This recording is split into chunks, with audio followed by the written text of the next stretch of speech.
Final Fantasy XII did things a little differently to its predecessors, and this caused quite a division between fans of the series. Some liked this new direction, while others were left longing for what made them love the series in the first place.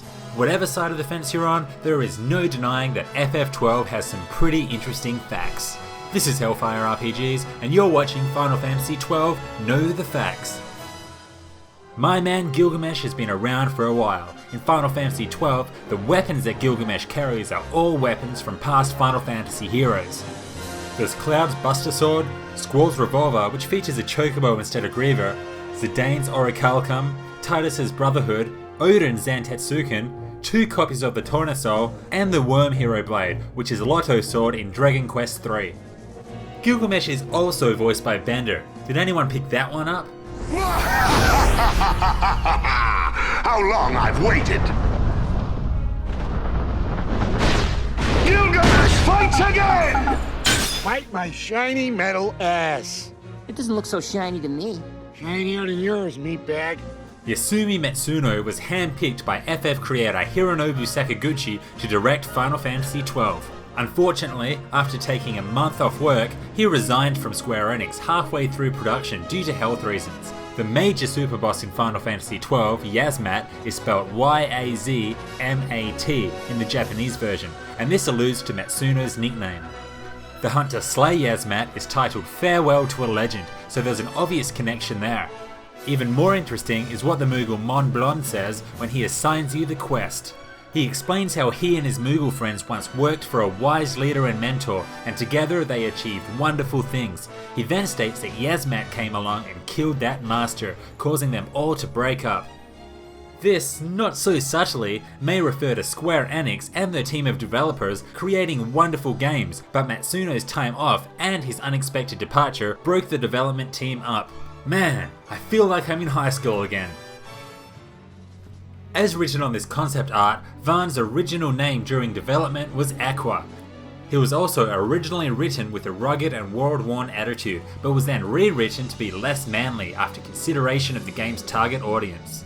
In fact, the original protagonist was going to be Bosch, but the developers were concerned that an older hero wouldn't go over so well with Japanese audiences. Give me Bosch over Vaughn any day of the week. Did you know that Squeenix cut some footage from the Japanese version of the game just prior to release? During an interview, producer Akitoshi Kawazu states the following. It's a scene where Pinello has been kidnapped by some characters in the game, and at the time right before the Japanese release, there were various incidents in the real world. Basically, there were some similarities there that would have made it a difficult thing to release at a lower age rating that we wanted. I keep trying to tell you, I barely even know who Balthier is! This most likely refers to serial killer Tsutomu Miyazaki. He was sentenced to death for abducting and murdering 4 young girls in Tokyo. The developers also cut some other footage featuring Pinello. An early trailer included the scene depicted in her official promo art where she was dancing in a forest. A scene similar to this was later written into the sequel, Revenant Wings. Did you ever see the TV comedy Coming of Age? Yeah, me either, but Final Fantasy XII is referenced in the first episode of this BBC series. Right mate, brilliant night last night. Level 14 of Final Fantasy XII. I'm a god. What did you do? Repeatedly shag my incredibly sexy girlfriend. Level 14. I'm a sad bastard. The funny thing is, he speaks of level 14 in the context of a stage, like in a Mario game, rather than a character's level. What idiots! We know that FF developers love their Star Wars and tend to throw in references left, right and centre. Most notably is the series appearance of Biggs and Wedge, who are based off the Star Wars characters.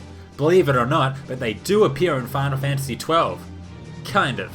They are the 2 Arcadian soldiers guarding the entrance to the Mospheren High Waste, but this time they go under the names of Gibbs and Dewey. Final Fantasy XII also makes a load of allusions to the number 12. Here we go. There are 12 licenses for light and mystic armor sets. Party members can obtain 12 gambit slots to customize. In the International ZODIAC job system, there are also 12 ZODIAC signs to choose from. Vayne is the 12th emperor of the Arcadian Empire. There are 12 new weapons in the International version, and more interestingly, if they are sorted by strength, their final letters spell out Final Fantasy. There are also 12 races, 12 Cartographers Guild Moogles around the world, the Amiga Mark XII, Hallam Ondor's initial Chapter 12 narration, a maximum hit combo of 12, and a bunch of other loose references. Is it all a coincidence? You decide. I mentioned in the Final Fantasy XIII Know the Facts that Square released an elixir drink to promote the release of the game. Prior to the FF12 release, they also produced a potion which was marketed as a nutritional supplement drink. What's in it, you ask? Great question.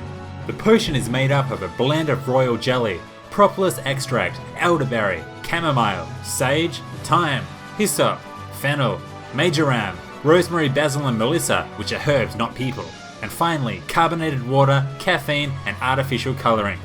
Seriously, did they just chuck everything from the herb garden into the blender? I think I'll pass on this one.